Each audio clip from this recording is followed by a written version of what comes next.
ಜ್ಞಾನಾನಂದಮಯಂ ದೇವಂ ನಿರ್ಮಲಂ ಸ್ಫಟಿಕಾಕೃತಿಂ ಆಧಾರಂ ಸರ್ವವಿದ್ಯಾನಾಂ ಹಯಗ್ರೀವ ಉಪಾಸ್ಮಹೆ. ನನ್ನ ಸಮಸ್ತ ಆರಾಧ್ಯಂ ಚಾನಲ್ ವೀಕ್ಷಕರೆಲ್ಲರಿಗೂ ಕೂಡ ವಿಭಾ ಶೆಟ್ಟಿ ಮಾಡುವ ನಮಸ್ಕಾರಗಳು. ಮಾಸ ಭವಿಷ್ಯ ಕಾರ್ಯಕ್ರಮಕ್ಕೆ ತಮಗೆಲ್ಲರಿಗೂ ಸ್ವಾಗತ. ಈ ತಿಂಗಳು ಅಂದರೆ ಫೆಬ್ರವರಿ 2026ರ ಮಾಸ ಭವಿಷ್ಯ ಕಾರ್ಯಕ್ರಮಕ್ಕೆ ತಮಗೆಲ್ಲರಿಗೂ ಸ್ವಾಗತ. ಈ ತಿಂಗಳಲ್ಲಿ ಪ್ರಮುಖವಾದ ಒಂದು ಹಬ್ಬ ಅಂತ ನಾವು ನೋಡೋದಾದರೆ ಮಹಾಶಿವರಾತ್ರಿ ಹಬ್ಬನ ನಾವು 15ನೇ ತಾರೀಕು ಆಚರಿಸ್ತಾ ಇದ್ದೀವಿ. ಹಾಗೆ ಗ್ರಹಗಳ ಸ್ಥಾನಮಾನ ಹೇಗಿದೆ ಅನ್ನೋದನ್ನ ತಿಳ್ಕೊಂಡು ತದನಂತರ ದ್ವಾದಶ ರಾಶಿಗಳ ಭವಿಷ್ಯ ಹೇಗಿದೆ ಈ ತಿಂಗಳಲ್ಲಿ ಅನ್ನೋದನ್ನ ನೋಡೋಣ. ಇನ್ನು ಗ್ರಹಗಳ ಸ್ಥಾನಮಾನ ಹೇಗಿದೆ, ಏನು ಬದಲಾವಣೆ ಆಗ್ತಿದೆ ಅಂತ ನೋಡೋದಾದರೆ ನಾವು ಆಗಲೇ ಗೊತ್ತಿರೋಂಗೆ ಜನವರಿ ತಿಂಗಳಲ್ಲಿ 4 ಗ್ರಹಗಳು ತನ್ನ ಪತನ ಬದಲಾವಣೆ ಮಾಡಿತ್ತು. ಅಂದರೆ ಧನಸ್ಸು ರಾಶಿಯಿಂದ ಮಕರ ರಾಶಿಗೆ ತನ್ನ ಪ್ರವೇಶನ ಬೆಳೆಸಿತ್ತು. ಅದೇ ರೀತಿಯಾಗಿ ಮತ್ತೆ ಇದೇ 4 ಗ್ರಹಗಳು ಏನು ಮಕರ ರಾಶಿನಲ್ಲಿದೆ ಅದೆಲ್ಲನೂ ಕುಂಭರಾಶಿಗೆ ತನ್ನ ಪ್ರವೇಶನ ಬೆಳೆಸ್ತಾ ಇದೆ. ಅದು ಯಾವ್ದು ಯಾವ ಸಮಯದಲ್ಲಿ ಅನ್ನೋದನ್ನ ನೋಡೋಣ. ಮೊದಲನೇದಾಗಿ ಫೆಬ್ರವರಿ 6ನೇ ತಾರೀಕು ಶುಕ್ರ ಗ್ರಹವು ಮಕರ ರಾಶಿಯಿಂದ ಕುಂಭರಾಶಿಗೆ ತನ್ನ ಪ್ರಯಾಣನ ಬೆಳೆಸ್ತಾ ಇದೆ.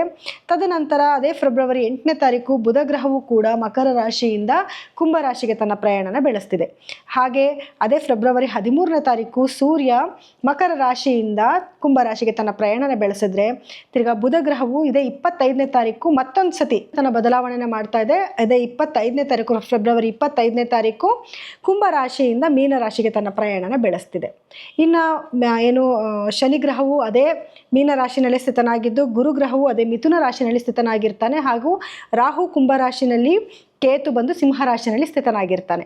ಹಾಗಿದ್ರೆ 12 ರಾಶಿಗಳ ಮೇಲೆ ಏನೆಲ್ಲ ಪರಿಣಾಮಗಳು ಬೀಳ್ತಿದೆ ಅನ್ನೋದನ್ನು ನೋಡೋಣ ಬನ್ನಿ. ಇನ್ನು 2026ರಲ್ಲಿ ಫೆಬ್ರವರಿ ತಿಂಗಳ ಒಂದು ತುಲಾರಾಶಿಯವರ ಭವಿಷ್ಯ ಹೇಗಿದೆ ಅಂತ ನೋಡೋದಾದರೆ ನೋಡಿ, ತುಲಾರಾಶಿಯವರ ರಾಶಾಧಿಪತಿ ಆಗಿರುವಂತಹ ಶುಕ್ರ ಗ್ರಹವು ನಿಮ್ಮ 4ನೇ ಮನೆಯಲ್ಲಿ ಸಂಚಾರನ ಮಾಡ್ತಾ ಇದೆ.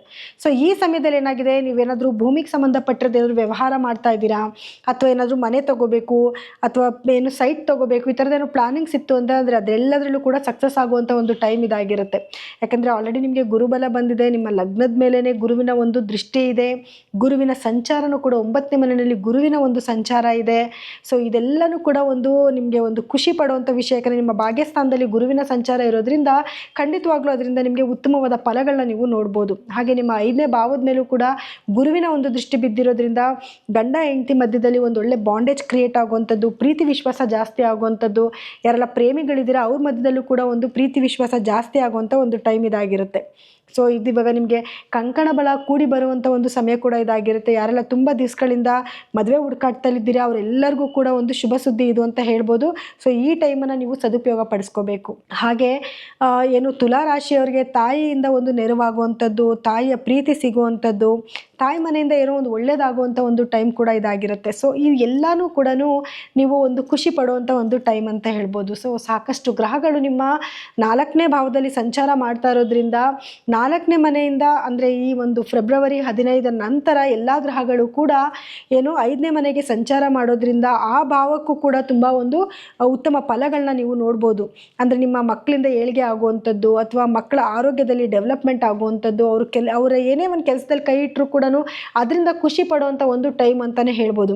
ಅಂದರೆ ನೀವೇನಾದರೂ ಗೌರ್ಮೆಂಟ್ ರಿಲೇಟೆಡ್ ಏನಾದರೂ ಕೆಲಸಗಳನ್ನ ಹುಡುಕ್ತಾ ಇದ್ರೆ, ಅಥವಾ ಏನಾದರೂ ಕಾಂಪಿಟೇಟಿವ್ ಎಕ್ಸಾಮ್ ಬರೀತಿದ್ದೀರಾ ಅಂತಂದರೆ ಅದರಲ್ಲೂ ಕೂಡ ಯಶಸ್ಸಾಗುವಂಥದ್ದು, ಅಥವಾ ಗೌರ್ಮೆಂಟಿಂದ ಏನಾದರೂ ಕೆಲಸಗಳಾಗಬೇಕಿದೆ ಅಂತಂದರೆ ಅದರಲ್ಲೂ ಕೂಡ ನಿಮಗೆ ಯಶಸ್ಸಾಗುವಂಥ ಒಂದು ಸಮಯ ಇದಾಗಿರುತ್ತೆ. ಯಾಕಂದರೆ ನಿಮ್ಮ 11ನೇ ಮನೆಯ ಅಧಿಪತಿ ಆಗಿರುವಂತಹ ಸೂರ್ಯಗ್ರಹವು ಕೂಡ 5ನೇ ಮನೆಯಲ್ಲಿ ಸಂಚಾರ ಮಾಡೋದ್ರಿಂದ ಖಂಡಿತವಾಗ್ಲೂ ಅದರಿಂದ ನಿಮಗೆ ಒಳಿತಾಗುವಂಥ ಒಂದು ಟೈಮ್ ಅಂತಲೇ ಹೇಳ್ಬೋದು.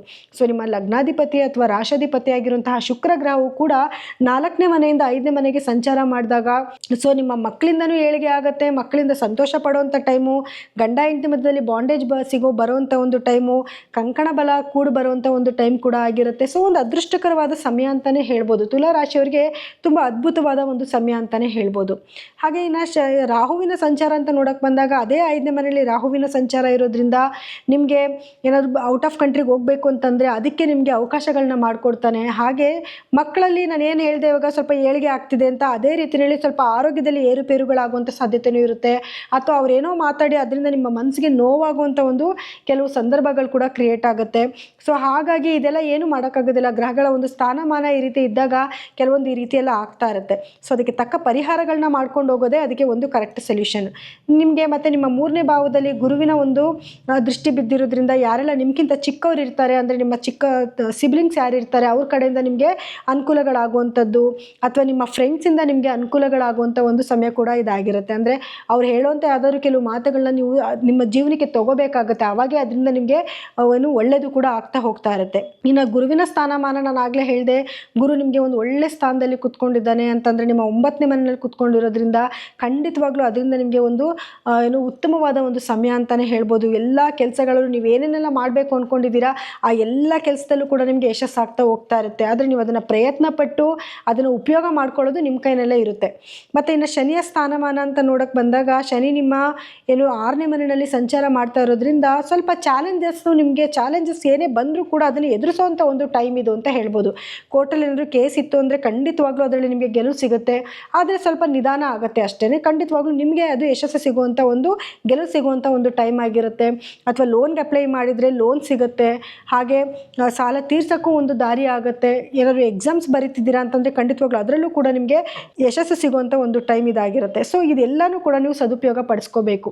ಇನ್ನು ಆರೋಗ್ಯದ ವಿಷಯ ಅಂತ ಬಂದಾಗ ಖಂಡಿತವಾಗ್ಲೂ ಆರೋಗ್ಯದಲ್ಲಿ ಏರುಪೇರುಗಳಾಗುತ್ತೆ. ಯಾಕೆಂದರೆ ಸಾಕಷ್ಟು ಗ್ರಹಗಳು ನಿಮ್ಮ 5ನೇ ಭಾವದಲ್ಲಿ ಸಂಚಾರ ಮಾಡ್ತಾ ಇದೆ. ಅದರಲ್ಲೂ ರಾಹು ಗ್ರಹವಿನ ಒಂದು ಸಂಚಾರ ಕೂಡ ಇದೆ. ಇನ್ನು 6ನೇ ಮನೆಯಲ್ಲಿ ಶನಿಯ ಒಂದು ಸಂಚಾರ ಇರೋದ್ರಿಂದ ಏನಾಗುತ್ತೆ, ಯಾವುದಾದ್ರೂ ಕಾಯಿಲೆಗಳು ಬಂತು ಅಂದರೆ ಅದು ಅಷ್ಟು ಬೇಗ ನಿಮಗೆ ವಾಸಿ ಆಗದೇ ಇರೋಂಥ ಕೆಲವು ಕಾಯಿಲೆಗಳು ಬರೋ ಸಾಧ್ಯತೆಗಳಿರುತ್ತೆ. ಸೊ ಹಾಗಾಗಿ ಪ್ರತಿಯೊಂದು ಸಿಂಪ್ಟಮ್ಸ್ ಏನಾದರೂ ನಿಮಗೆ ಗೊತ್ತಾದಾಗ ಮೊದಲೇ ಡಾಕ್ಟ್ರ್ ಹತ್ರ ಹೋಗಿ ಅದಕ್ಕೆ ತಕ್ಕ ಪ್ರಿಕಾಷನ್ ತಗೊಳ್ಳೋದ್ರಿಂದ ನೀವು ಈ ಒಂದು ಮುಂದೆ ಆಗೋ ಒಂದು ಅದು ಏನು ಆರೋಗ್ಯ ಸಮಸ್ಯೆ ಡೆವಲಪ್ಮೆಂಟ್ ಆಗೋದ್ರಿಂದ ಖಂಡಿತವಾಗ್ಲೂ ನೀವು ತಪ್ಪಿಸ್ಕೊಬಹುದು. ಸೊ ಹಾಗಾಗಿ ಆರೋಗ್ಯದಲ್ಲಿ ಏರುಪೇರು ಆಗೋದನ್ನ ದಯವಿಟ್ಟು ಸ್ವಲ್ಪ ನೀವು ಅದ್ರ ಕಡೆ ಗಮನ ಕೊಡಬೇಕಾಗಿ ಬರುತ್ತೆ. ಇನ್ನು ಕೆಲಸದಲ್ಲೂ ಕೂಡ ಸ್ವಲ್ಪ ಒತ್ತಡಗಳು ಜಾಸ್ತಿ ಇರುತ್ತೆ. ಎಷ್ಟೇ ಚಾಲೆಂಜಸ್ ಬಂದರೂ ಕೂಡ ಅದನ್ನೆಲ್ಲ ಎದುರಿಸುವಂಥ ಒಂದು ಶಕ್ತಿ, ಧೈರ್ಯ ನಿಮಗೆ ಬರ್ತಾ ಹೋಗ್ತಾ ಇರುತ್ತೆ.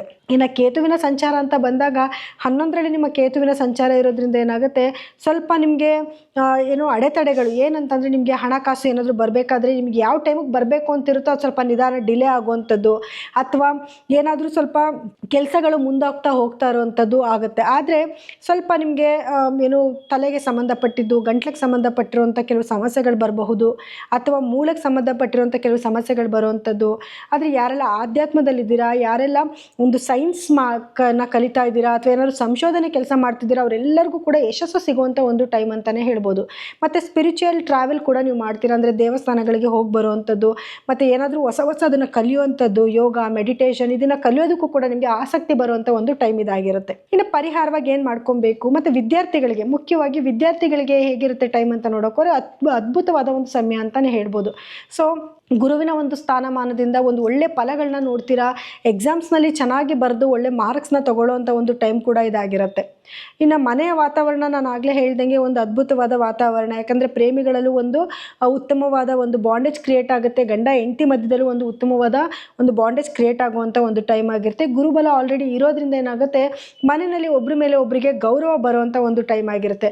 ಮೊದಲೇ ಮನಸ್ತಾಪಗಳೇನಾದರೂ ಇತ್ತು ಅಂದರೆ ಅದೆಲ್ಲನೂ ಕೂಡ ಕ್ಲಿಯರ್ ಆಗುವಂಥ ಒಂದು ಟೈಮ್ ಇದು. ಇನ್ನು ಪರಿಹಾರವಾಗಿ ಏನು ಮಾಡ್ಕೊಬೇಕು ಅಂತ ನೋಡಿದ್ರೆ ನೋಡಿ, ಪರಿಹಾರವಾಗಿ ನೀವು ಗುರುಗ್ರಹದ ಆರಾಧನೆ ಮಾಡುವಂಥದ್ದು, ಅಥವಾ ಗುರುಗಳ ದೇವಸ್ಥಾನಕ್ಕೆ ಹೋಗೋದು, ಅಥವಾ ಮನೆಯಲ್ಲೇ ಗುರುವಿನ ಆರಾಧನೆ ಮಾಡೋದ್ರಿಂದನೂ ಕೂಡ ಗುರುವಿನ ಒಂದು ಅನುಗ್ರಹ ನಿಮಗೆ ಸಿಗುತ್ತೆ. ಮತ್ತು ಸಾಕಷ್ಟು ಶನಿವಾರದ ದಿವಸ ಸಾಯಂಕಾಲದಲ್ಲಿ ಯಾರಿಗಾದ್ರೂ ಸ್ವಲ್ಪ ದಾನ ಧರ್ಮ ಮಾಡೋದ್ರಿಂದನೂ ಕೂಡ ನಿಮಗೆ ಅತ್ಯಂತ ಒಂದು ಶುಭ ಸಮಯವಾಗಿ ಬದಲಾವಣೆ ಆಗುತ್ತೆ. ಇನ್ನು ನೀವು ಪ್ರತಿ ಶುಕ್ರವಾರದ ದಿವಸ ಲಕ್ಷ್ಮೀ ದೇವಿ ಆರಾಧನೆ ಮಾಡೋದ್ರಿಂದನೂ ಕೂಡ, ಹಾಗೆ ಗಣಪತಿ ಆರಾಧನೆ ಮಾಡೋದ್ರಿಂದನೂ ಕೂಡ ಖಂಡಿತವಾಗ್ಲೂ ನಿಮಗೆ ಶುಭವಾದ ಒಂದು ಸಮಯ ಇದಾಗುತ್ತೆ. ಇನ್ನು ಇಲ್ಲಿವರೆಗೂ ಹೇಳಿರುವಂಥ ಫಲಗಳು ಸಾಮಾನ್ಯ ಫಲಗಳಾಗಿದ್ದು, ನಿಮ್ಮ ವೈಯಕ್ತಿಕ ಜಾತಕನ ಒಮ್ಮೆ ಪರಿಶೀಲನೆ ಮಾಡಿಸ್ಕೊಳ್ಳೋದು ತುಂಬ ಒಳ್ಳೆಯದು ಅಂತ ಹೇಳ್ಬೋದು. ಯಾಕೆ ಅಂತಂದರೆ ನೋಡಿ, ಇವಾಗ ನಾವೇನು ಪ್ರೆಸೆಂಟ್ ಟ್ರಾನ್ಸಿಟ್ ಅಂದರೆ ಈಗ ನಡೀತಿರುವಂಥ ಗ್ರಹಗತಿಗಳ ಮೇಲೆ ಫಲಗಳನ್ನ ನಾವು ಹೇಳಿದ್ದೀವಿ.